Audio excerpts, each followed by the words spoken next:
கொஞ்சம் கூட பிடிக்காத விஷயம் இதாங்க. மழைக்காலம் வந்துச்சுனாலே துணி காய வைக்க இடமும் இருக்காது. காய வச்சா காயவும் காயாது. கதிர்குட்டிக்கு ஒரு 5 மந்த்ஸ் இருக்கும்போது இந்த ரோப் நான் வாங்கியிருந்தேங்க. 2 சைடும் ஹூக்ஸ் இருக்கும். இதுலயே கிளிப்ஸ் வந்து அட்டாச்சா இருக்கும். ஸோ இதுல இருக்க அந்த ஹூக்ஸ வந்து நீங்க வீட்ல இந்த மாரி மாட்டி விட்டுட்டீங்கன்னா போதும். குட்டி பசங்க ட்ரெஸ்லாம் வீட்டுக்குள்ளேயே அழகா காய வச்சுக்கலாம். சண்டேன்றதால ஸ்பெஷலா ஏதாவது செய்யலாம்னு சொல்லிட்டு ஹஸ்பண்ட்க்கு மஷ்ரூம் குழம்பு தான். கறி குழம்பு டேஸ்ட்ல அப்படியே மஷ்ரூம் குழம்பு. எங்களுக்கு எனக்கும் கதிர்க்கும் பார்த்தீங்கன்னா சிக்கன் குழம்பு பண்ணலான்னு இருந்தேன்.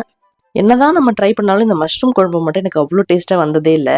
நிறைய வீடியோஸ் ரெஃபர் பண்ணி இது நான் ட்ரை பண்ணேன். ரொம்ப சூப்பராக இருந்ததுங்க. கண்டிப்பாக ட்ரை பண்ணி பாருங்க.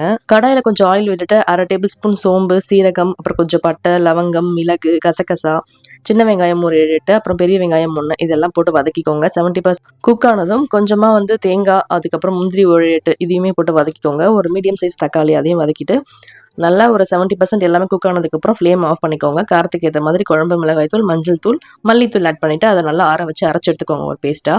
அதே கடாயில் ஆயில், கடுகு, அப்புறமா கருவேப்பிலை, தாளிப்பு கொஞ்சம் வெங்காயம் போட்டு வதக்கிட்டு நம்ம வாஷ் பண்ணி கட் பண்ணி வச்சிருக்க மஷ்ரூம்ஸையும் நல்லா வதக்கிக்கோங்க. அந்த கேப்பில் ஹஸ்பண்ட் வாங்கிட்டு வந்த அந்த காய்கறிலாம் எடுத்து வச்சுட்டு இருந்தேன்.